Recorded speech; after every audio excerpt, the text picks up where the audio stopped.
Assalamualaikum warahmatullahi wabarakatuh. Di pagi hari yang indah ini, mari kita senantiasa bersyukur kehadiran Allah Subhanahu wa Ta'ala atas nikmat yang telah Allah berikan pada pagi hari ini. Kita diberikan kesempatan untuk tawadhu ini dalam keadaan sehat walafiat. Semoga niat kita untuk belajar di hari ini dicatat sebagai amal ibadah dan kita diberikan ilmu yang berkah dan bermanfaat. Untuk itu, sebelum kita mulai, mari kita berdoa terlebih dahulu. Berdoa dimulai.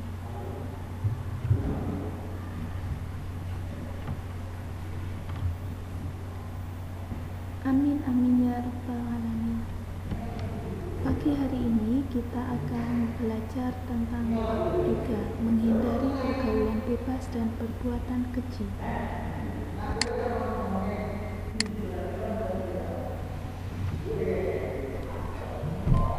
Sebelum kita masuk pada materi inti, sebelumnya mari kita mengingat sejenak apa yang telah kita pelajari pada pelajaran yang lalu tentang hakikat penciptaan manusia. Allah telah menciptakan manusia dari sesuatu yang hina, kemudian dipertemukan dan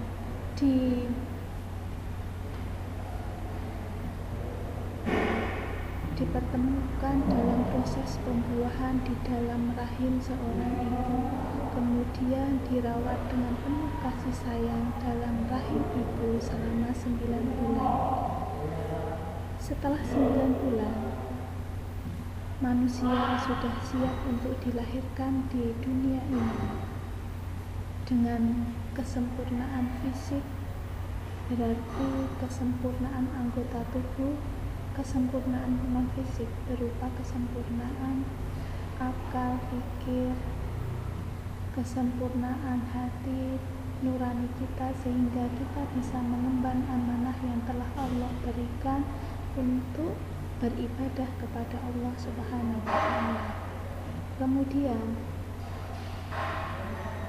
Allah juga memerintahkan kepada manusia untuk senantiasa hormat dan patuh kepada kedua orang tua dan guru kita, karena selama 16 tahun dan 17 tahun usia kalian saat ini, merekalah yang telah merawat kita dengan penuh kasih sayang, yang telah mencukupi segala kebutuhan kita, kebutuhan secara materi maupun kebutuhan non materi berupa kasih sayang, perhatian dan sebagainya. Dengan penuh kasih sayang dan keikhlasan hatinya lah kita bisa tumbuh menjadi seorang remaja yang seperti saat ini. Usia 16 tahun.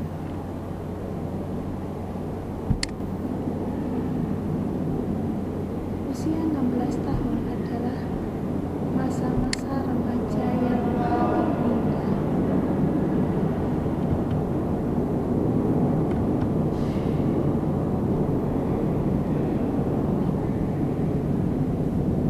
Sweet 17 adalah istilah remaja masa kini yang menyatakan bahwa di masa itulah masa-masa indahnya menjadi seorang remaja. Bahkan ada beberapa orang yang di antara kalian itu yang merayakan masa peralihan dari usia 16 tahun menuju masa 17 tahun dengan pesta-pesta dan sebagainya. Mengapa masa-masa remaja itu menjadi masa-masa yang indah? Masa-masa remaja itu bisa menjadi indah atau tidak, itu tergantung dari kita manusianya. Remaja, di usia remaja itu merupakan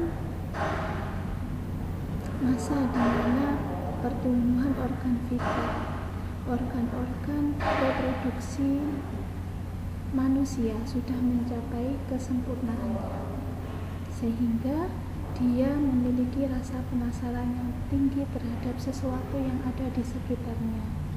Dia juga mulai tertarik dengan lawan jenis.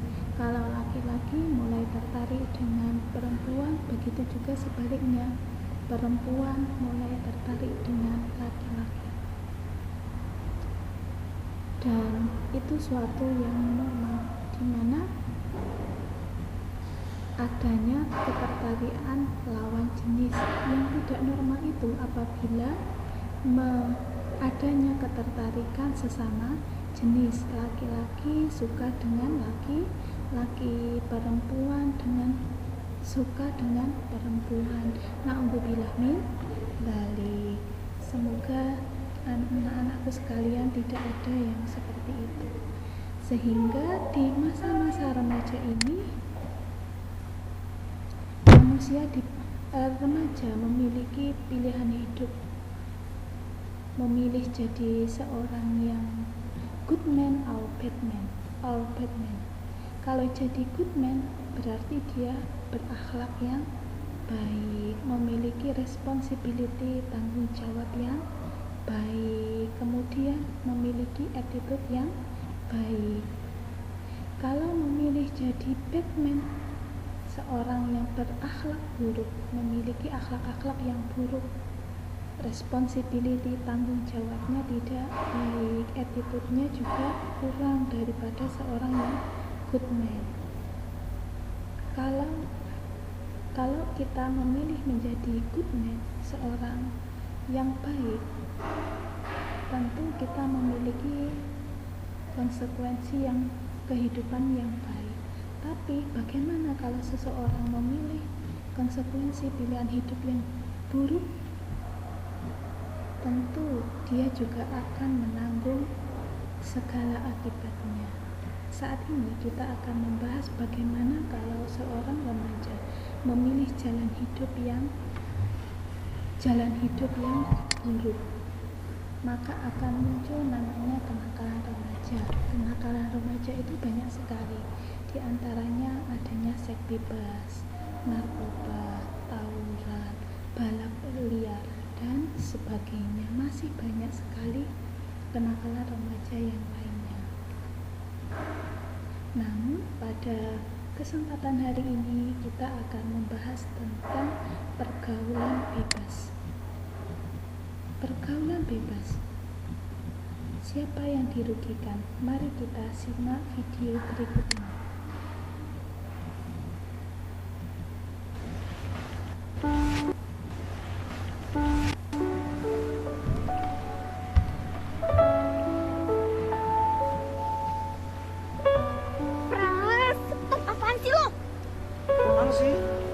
Sayang sama lo.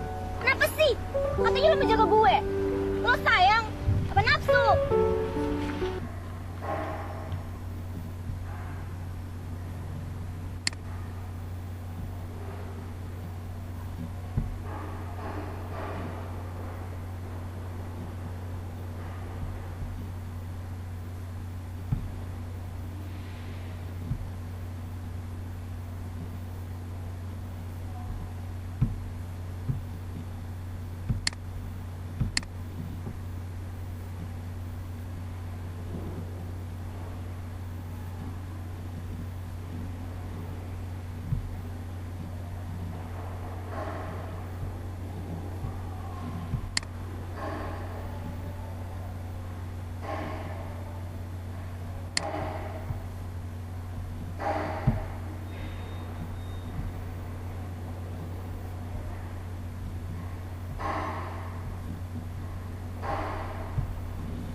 Katanya lo menjaga gue. Lo sayang apa nafsu? Tunggu. Gue mau tanya sama lo. Katanya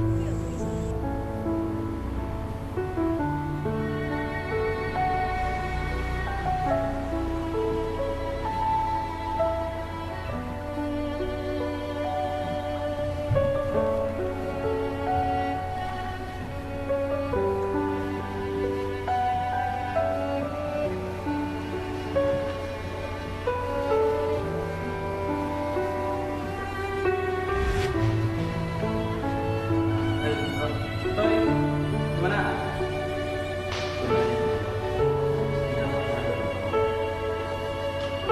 Adalah sekitar 4 bulanan.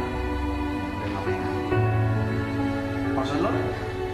Ya elah Mas, cuma tahu dengan apa itu munafik. Artinya kan lo pernah pegang tangan.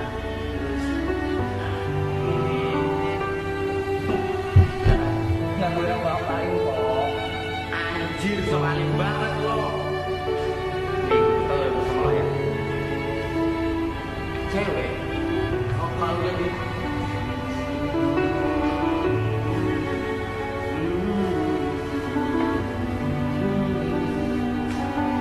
dia bakal kita mati sama lo dan gak mau mesti lo.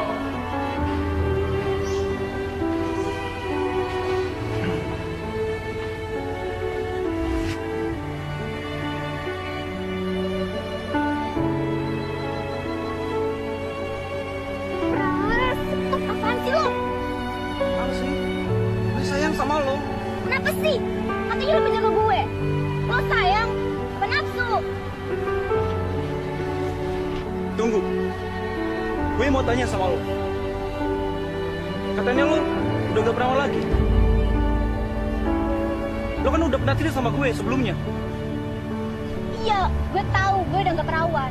Tapi semua itu hanya kebodohan gue. Gue cerita sama lo karena gue percaya lo beda dari yang lain. Oke lah, sesuka lo mau ngapain gue. Tapi satu, jawab pertanyaan gue. Pertanyaan apa? Seandainya ibu atau adik kandung lo dizinain, apa lo ikhlas? Udah ya, udah balik. Dah, ayo, balik. Udah, ayo balik.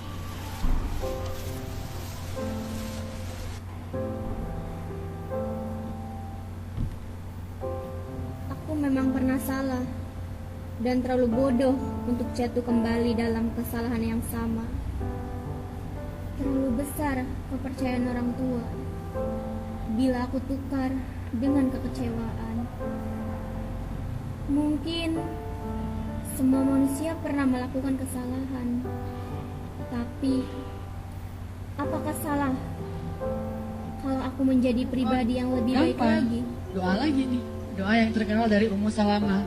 Allahumma ajurni fi musibati wa akhlufli khairam minha. Ya Allah, beri saya pahala dari musibah ini dan beri saya ganti yang lebih baik darinya. Kan doa move on banget. Beri saya ganti yang lebih baik darinya. Doa aja tuh. Begitu ada masalah biar bisa move on. Allahumma ajurni fi musibati wa akhlufli khairam minha. Dan yakinlah Allah pasti akan mengasihi ganti yang lebih baik. Pasti 100% nggak ada keraguan, pasti diganti kalau kita doanya kayak gini dan tulus karena Allah SWT. Terus kenapa harus sedih? Jadi begitu ada masalah, oh berarti mau dikasih yang lebih baik. Kalau diputusin, ya udah berarti akan nyambung lagi dengan yang lebih baik. Siapa yang lebih baik? Yang mau menjadi pasangan kita secara halal, yang diakadkan dengan baiat cinta, saya terima nikahnya.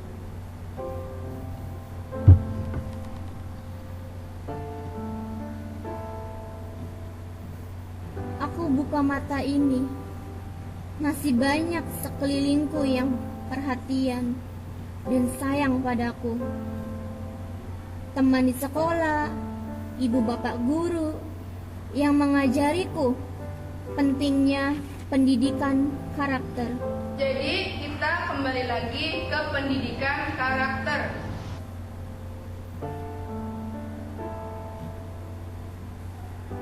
Aku percaya Allah akan mengganti dengan yang lebih baik.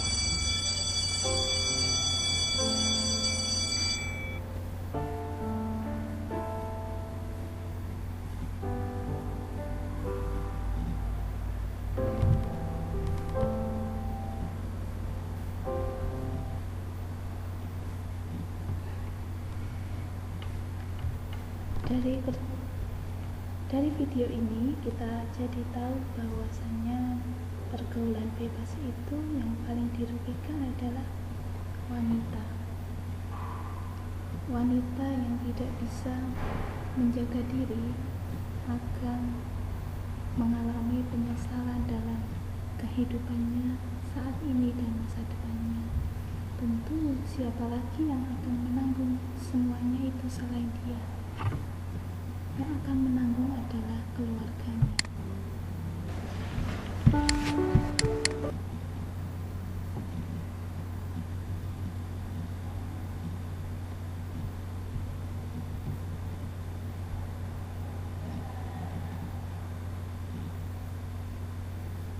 Rasa bersalah itu akan terus muncul kalau wanita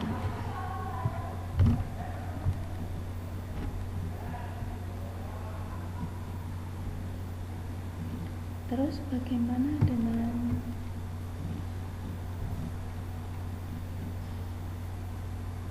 kasus di bawah ini? Mari kita simak terlebih dahulu video berikut ini. Pandemi Corona, saudara, jumlah anak yang mengajukan dispensasi pernikahan di Pengadilan Agama Blitar meningkat tajam hingga 2 kali lipat. Dari Januari hingga Agustus ada 408 permohonan dispensasi nikah. Dari 408 pemohon, 20%-nya karena kasus hamil di luar pernikahan. Menurut Kementerian Agama Blitar, salah satu faktor meningkatnya dispensasi nikah ini karena minimnya pengawasan orang tua pada aktivitas anak-anaknya di tengah pandemi Corona. Pemerintah daerah pun kini tengah gencar melakukan sosialisasi pencegahan pernikahan dini. 2020 naik dua kali lipat, hampir 2 kali lipat lah. Jadi 408 pasang. Kalau untuk kasus-kasus dispensasi kawin yang diterima di Pengadilan Blitar, dari 100% yang mengajukan dispensasi kawin, untuk mungkin kasus yang perempuan sudah hamil itu antara, kalau dibuat persen, antara 10 sampai 20% perempuan hamil. Untuk selebihnya belum hamil. Ya, persoalan pernikahan dini yang dilakukan pasangan di bawah umur semakin memprihatinkan. Dan anehnya nih saudara, angka pernikahan dini ini justru mengalami lonjakan peningkatan yang kita tengah dihadapi pada pandemi Corona saat ini. Menurut Direktorat Jenderal Badan Peradilan Agama, dan dari Januari hingga Juni 2020 sudah ada 34.000 permohonan dispensasi untuk menggelar pernikahan dini. Padahal di tahun sebelumnya, yaitu 2019, jumlah pengajuan selama 1 tahun hanya 23.700. Lalu apa sih faktor yang mendorong pasangan muda mengajukan permohonan untuk menikah secara dini? Adalah yang pertama, karena himpitan ekonomi. Beberapa orang ada yang punya pemikiran dengan menikah secara dini dapat memperbaiki kondisi ekonomi mereka.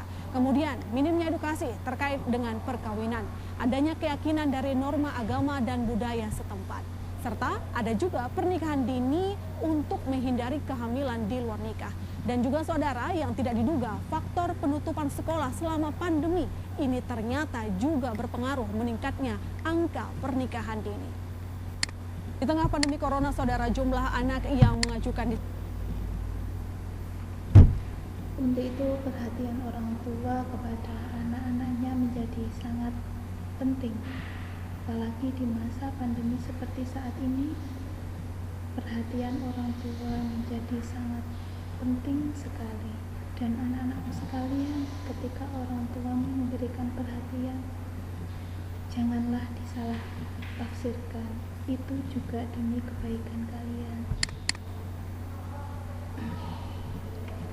Dan selain perhatian orang tua, tentunya hal yang sangat penting adalah pendidikan agama. Dan alhamdulillah kalian berada di madrasah aliyah ini, kalian diajarkan materi tentang agama sehingga menjadi dasar yang kuat bagi kita untuk menghindari hal-hal yang dilarang oleh agama, termasuk tentang pergaulan bebas. Untuk itu mari kita pelajari dalil tentang larangan pergaulan bebas dan perbuatan keji. Yang pertama adalah Quran Surat Al-Isra ayat 32. Mari kita baca bersama-sama. A'udzu billahi minasyaitonir rajim. Bismillahirrahmanirrahim. Wala taqrabuz zina innahu kana fahishatan wa sa'a sabila. Artinya, dan janganlah kamu mendekati zina. Zina itu sungguh perbuatan keji dan suatu jalan yang buruk. Yuk kita baca bersama-sama.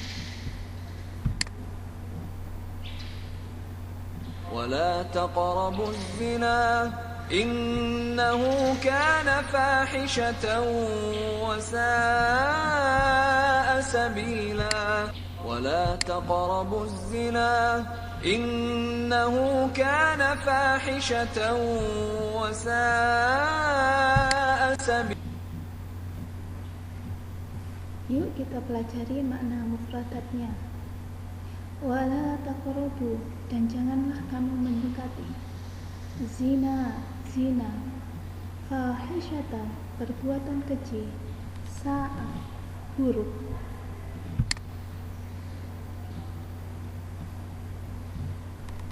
Adapun penjelasan ayat dari Quran surat Al-Isra ayat 32. Kita mulai dari lafaz wala taqrabuz zina. Beberapa ulama memiliki perbedaan pendapat. Ibnu Katsir mengatakan bahwa Allah mengharamkan hamba-hambanya berbuat zina, begitu pula mendekatinya dan melakukan hal-hal yang mendorong dan menyebabkan terjadinya zina.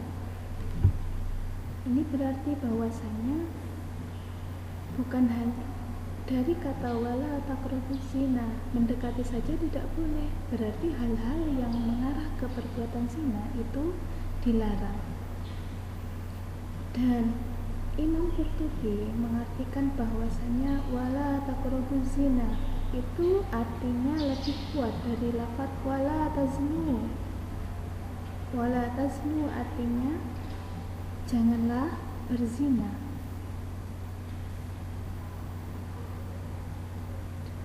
Ini berarti bahwa segala perbuatan yang mendekati zina adalah haram.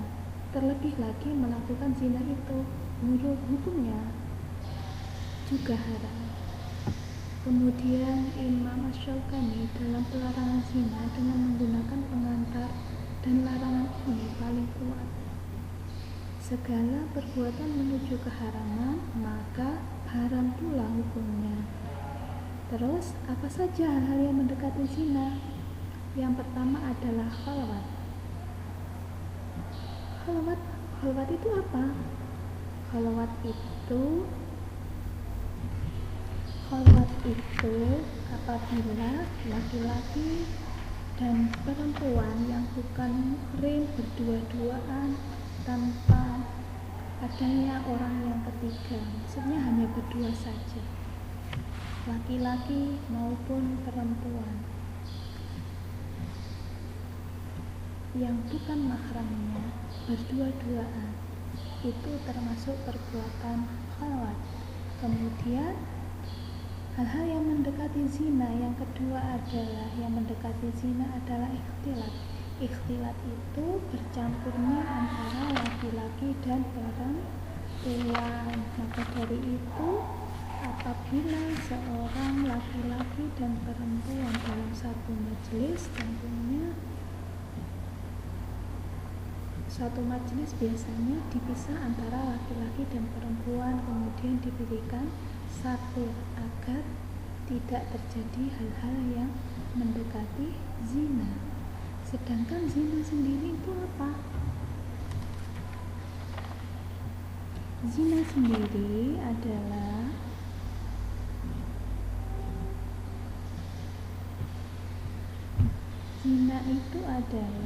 bertemunya alat kelamin laki-laki maupun perempuan yang bukan mahramnya dalam satu hubungan yang tidak didasari oleh hubungan pernikahan yang sah, itu Itu artinya zina.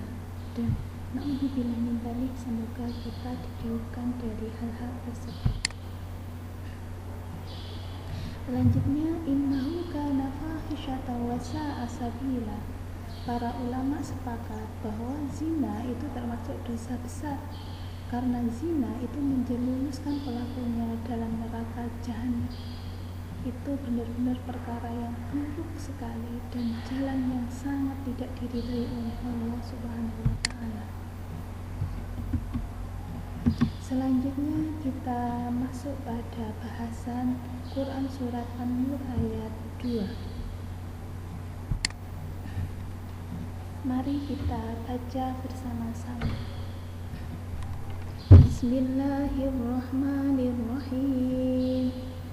Az-zaniyatu waz-zani fajlidu kulla wahidin minhuma mi'ata jaldah wa la ta'khudhukum bihima ra'fatun fi dinillahi in kuntum tu'minuna billahi wal yawmil akhir wa yashhad 'adzabahuma ta'ifatun minal mu'minin.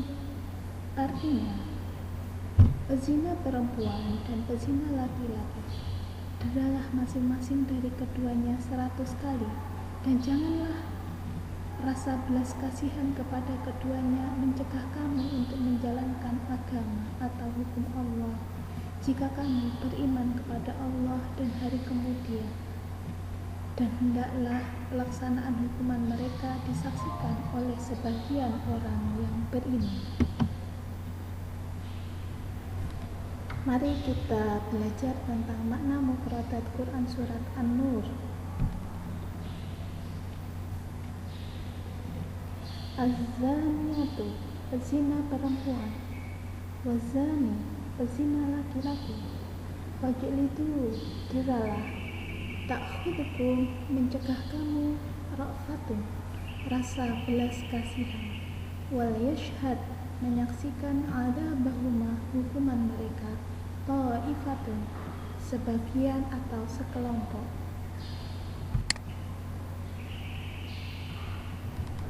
Mari kita pelajari tentang penjelasan ayat Quran surat An-Nur ayat 2. Az-zaniyatu waz-zani fajlidu kulla wahidin minhuma mi'ata jaldah. Dari ayat ini, seorang pezina dikelompokkan menjadi 2 golongan, pezina ghairu muhsan dan pezina muhsan. Siapa itu pezina ghairu muhsan? Ghairu muhsan adalah pezina yang belum pernah menikah. Pelakunya itu belum pernah menikah. Hukumannya apa? Hukumannya, seorang pezina ghairu muhsan didera atau dipukul 100 kali dan diasingkan selama 1 tahun. Untuk pengasingan ini, jumhur ulama atau mayoritas ulama itu ada terjadi perbedaan ulama. Imam Abu Hanifah berpendapat bahwa pengasingan ini dikembalikan kepada pendapat iman atau pemimpin. Jika dia menghendaki, maka dia bisa mengasingkannya, dan jika tidak menghendaki, maka tidak diasingkan. Kemudian pezina muhsan. Pezina muhsan itu pezina yang sudah melakukan pernikahan. Pezina pelakunya itu sudah menikah. Itu hukumannya apa? Diranjam hingga mati, didera hingga mati, atau disebut dengan istilah rajam. Bagi negara-negara yang berdasarkan agama Islam, rajam itu sudah dan selalu dilaksanakan hingga saat ini. Mari kita lihat bersama-sama hukuman rajam seperti apa.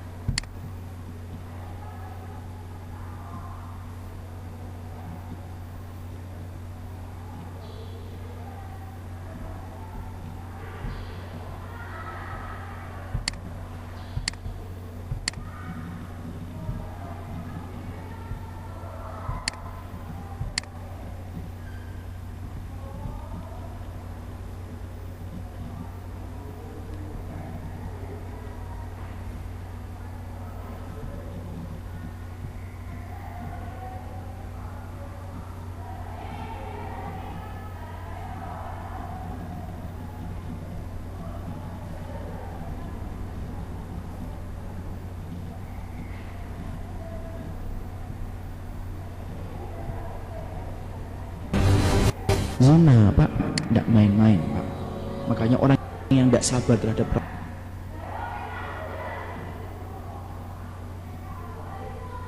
pelaku zina itu, Masya Allah, siap-siap untuk menghadapi adab yang pedih kelak pada waktu di akhirat.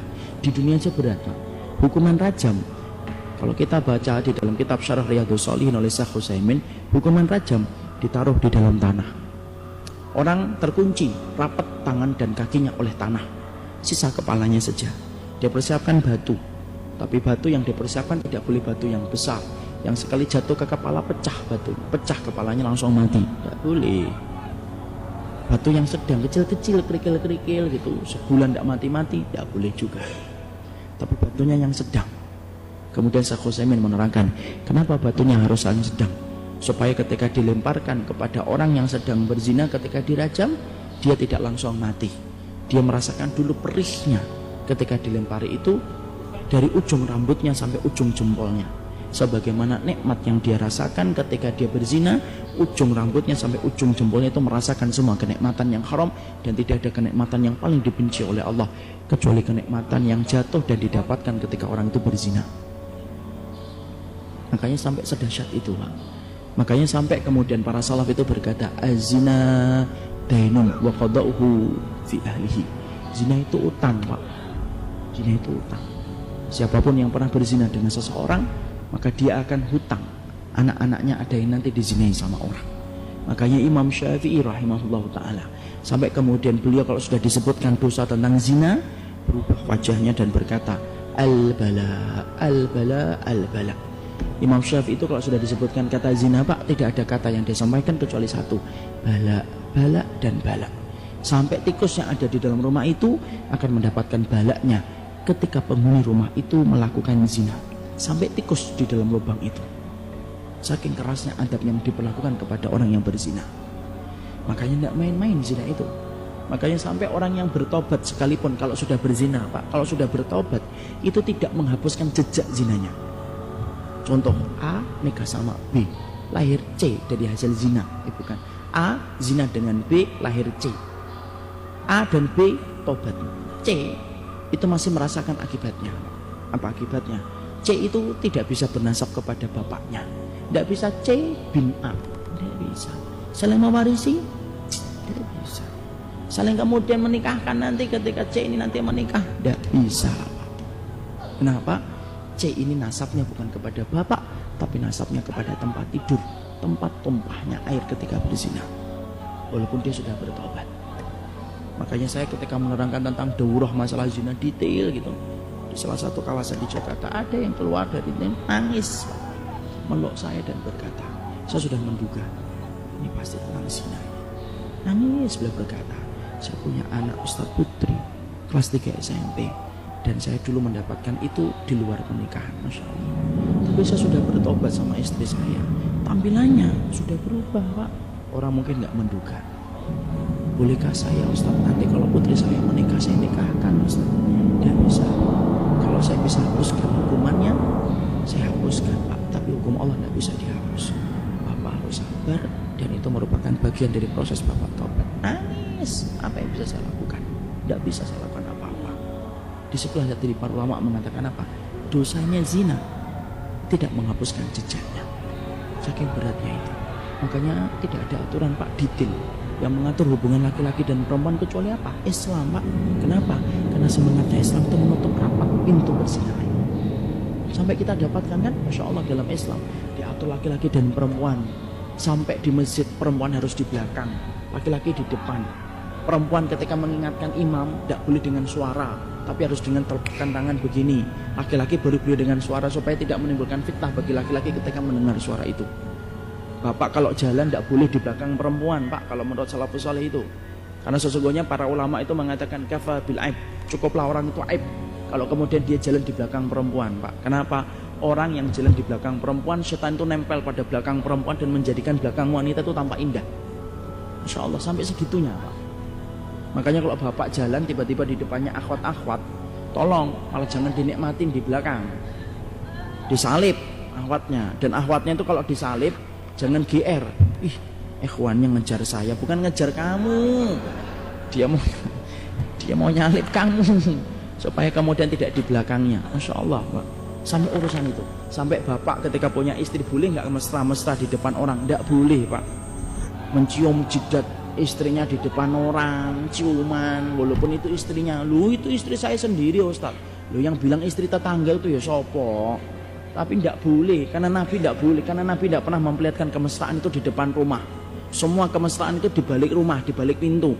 Mau apapun di balik pintu silahkan, tapi kalau di luar pintu tidak boleh. Kenapa? Untuk menjaga hati orang yang punya penyakit kotor supaya tidak tertarik untuk melakukan zina gara-gara melihat pemandangan itu. Coba sampai sedetail itu. Kenapa?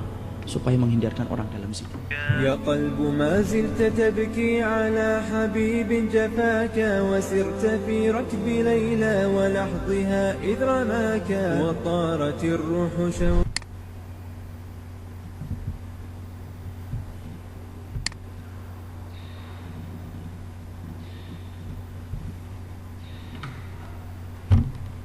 Itulah tadi gambaran bagaimana rajam itu dilakukan di negara-negara Islam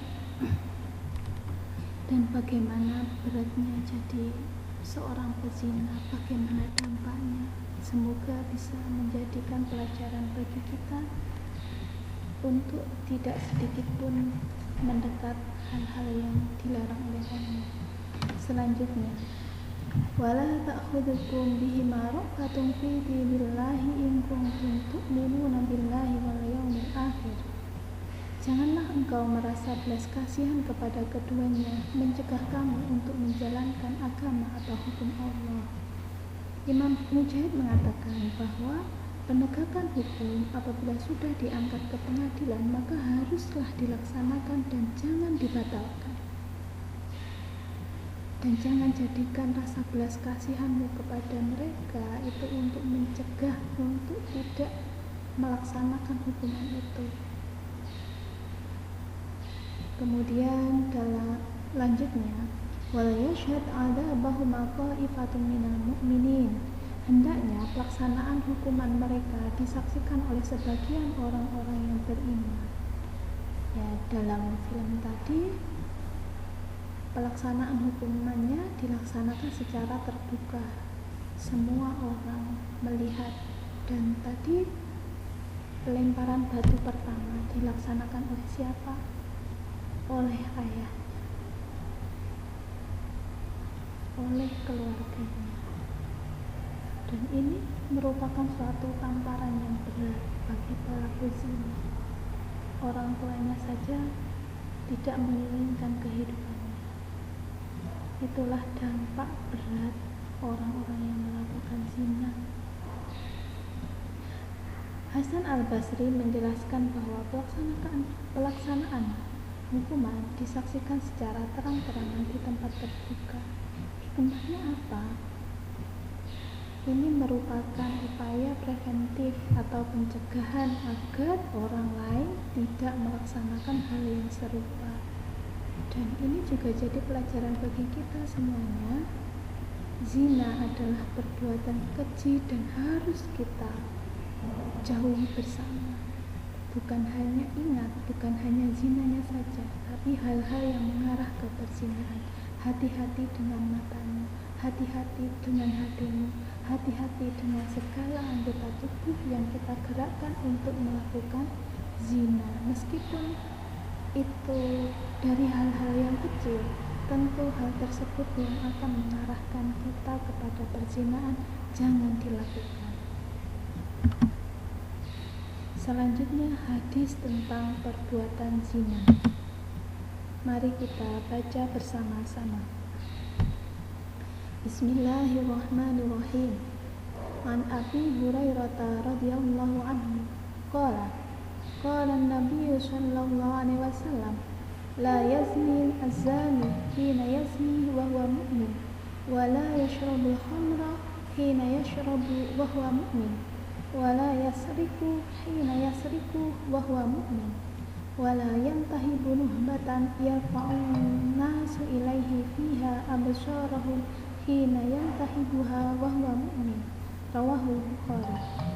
Dari Abu Hurairah radhiyallahu anhu berkata, Nabi Shallallahu alaihi wasallam bersabda, Seorang pezina tidak sempurna imannya ketika sedang berzina, dan seorang peminum khamar tidak sempurna imannya ketika sedang minum, dan seorang pencuri tidak sempurna imannya ketika sedang mencuri, dan seorang yang merampas hak orang agar pandangan manusia tertuju kepadanya tidak sempurna imannya ketika dia merampasnya.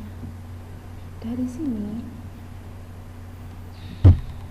sini apabila kita melakukan hal-hal yang buruk, termasuk diantaranya zina, tentu orang tersebut sedang tidak berada dalam kondisi iman yang sempurna. Seorang yang memiliki iman yang sempurna tentu hatinya akan meyakini bahwa perbuatan tersebut adalah perbuatan yang dilarang oleh Allah, kemudian memerintahkan otaknya agar mengembalikan seluruh anggota tubuhnya agar tidak melakukan perbuatan zina dan perbuatan keji yang lainnya. Untuk itu kita sebagai seorang mukmin, seorang muslim, kita senantiasa berdoa, ya Allah, semoga senantiasa dijaga diri kita, keluarga kita, agar senantiasa berpegang teguh kepada agama Allah, dengan senantiasa memberikan keimanan yang kuat, keimanan lahir dan batin kita, sehingga menggerakkan diri kita untuk senantiasa berada di jalan Allah, di jalan yang diridhai oleh Allah Subhanahu wa Ta'ala. Anak-anakku sekalian, di masa yang seperti saat ini, mari kita senantiasa menjaga pergaulan yang sehat, jaga pergaulan kita, orang yang baik.